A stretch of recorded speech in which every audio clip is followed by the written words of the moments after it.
Was it paid for with state funds? Can we get a Freedom of Information Act and get a full release of that document, or is that a private personnel matter? That's my first question. My second question was about the severance package that President Nichols said was offered to him. Was that going to be paid for by state funds, or was there a private hush money slush fund that was set up to pay for that? I don't know who paid for the management consultant fund. I suspected that if you did a FOIA, Freedom of Information Act request, you could determine, they would determine whether that was a personnel-related issue or not. And the financial package, again, I can't comment on where the source of those funds would have been. Like the positive approval that he has from the faculty and the students, fine. But I think that, seriously, we need to know what those things are.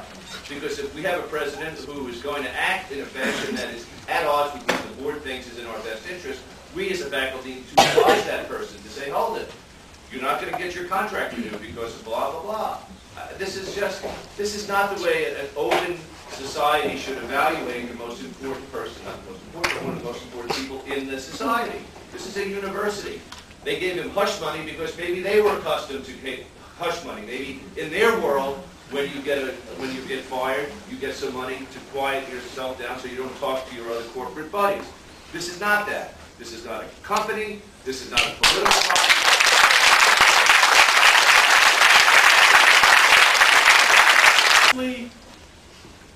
Left-wing group that we have ever had on the Board of Visitors.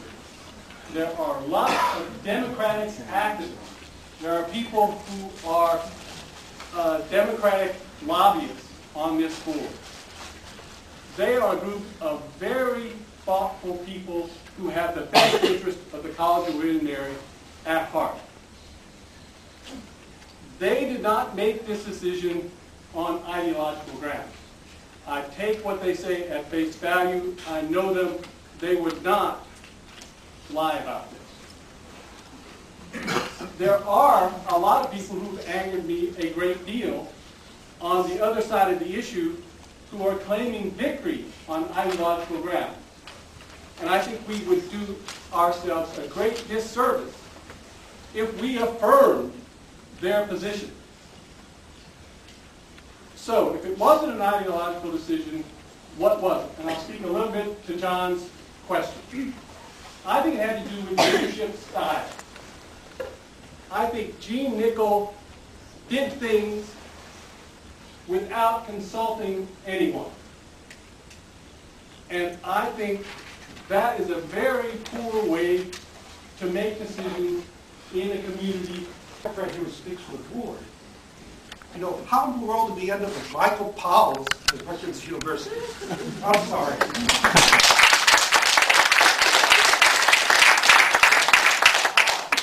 I'd like to put on record my utmost concern for proposing even using the word closed-door meeting, because it is exactly the lack of transparency that has brought us to this place. Number two, I would like us to start thinking as a community rather than as pillars of hierarchy and setting the students apart from staff and faculty, from School of Arts and Sciences, to the people of color versus diversity as just one aspect of some leadership model. We are, you know, I am a new age kind of guy and I have no excuse for it, but I have young children I'm raising. And if they were here, this is a very scary place. I'm sure you are all very nice people, but let it be put on record that this is a very dangerous place for a family of mine where I have a 3-year-old and an 18-month-old. We are not naive people. I've lived in the middle of Ohio, where we're the only people of color among 5,000 people. I have never felt so unsafe, so threatened, so tacitly and subtly discriminated and attacked. Symbols are powerful, ladies and gentlemen. The Pope who died said that. Gestus, right?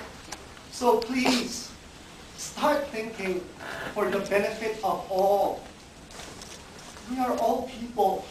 We have no positions. Let's think without positions, without power, without division. I'm not running for anything. I'm just thinking about my 3-year-old and 18-month-old who are Asians in a Hebrew school next to Hooters.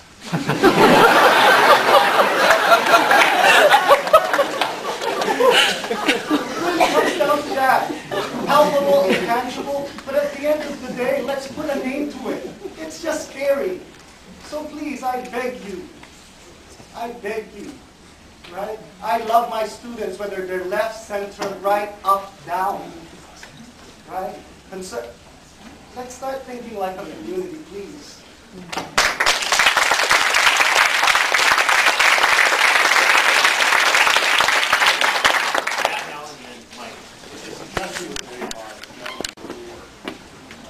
I've been a member of this community for 13 years.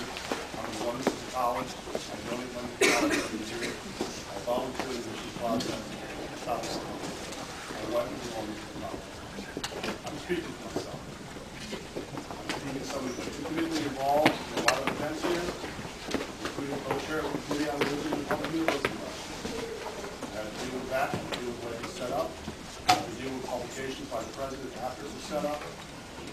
I'm not speaking for all, I'm speaking for myself. I will also say to my friend who I've never met, who wore his shirt, out of school,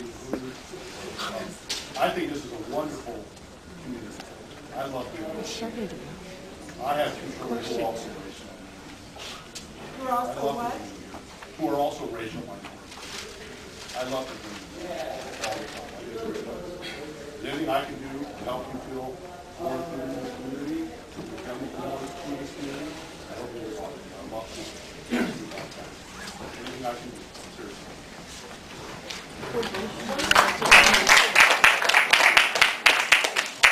One more comment, and we should probably take a vote for everybody. Mike Tierney, Government Department. Two quick things. First, I think it does make sense, since we're the Faculty of Arts and Sciences, to address the invitation or the demand, as it's been suggested, to the rector and the board of visitors that they come and meet with us. It makes sense to me to also suggest to them that they should meet with these other groups. And that, as Lisa was suggesting, that is basically what was in the language that the students came up with yesterday. They put it in terms of the demand. I guess the second thing I would say is I agree with the idea of greater transparency. We need to find out more about how the decision was made. I also understand it sounds like that the board is saying that their hands are tied because it's a personnel matter. I study the multilateral development banks, and I study decision-making on the executive boards. And I face very similar problems with getting information. And so what I need to do in order to get information is to go to individual countries, individual governments.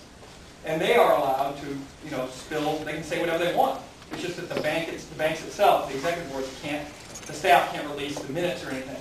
So one solution is simply to ask Nickel for his personnel file. If there has been a review done of his presidency, it was presumably given to him, and they say, you screwed up in these ways or whatever, and it is his authority, as I understand it, to release this. And that would perhaps provide us with the answers we need. So in addition to making demands or invitations to the rector of the DOB, we might consider doing the same thing for President Nickel.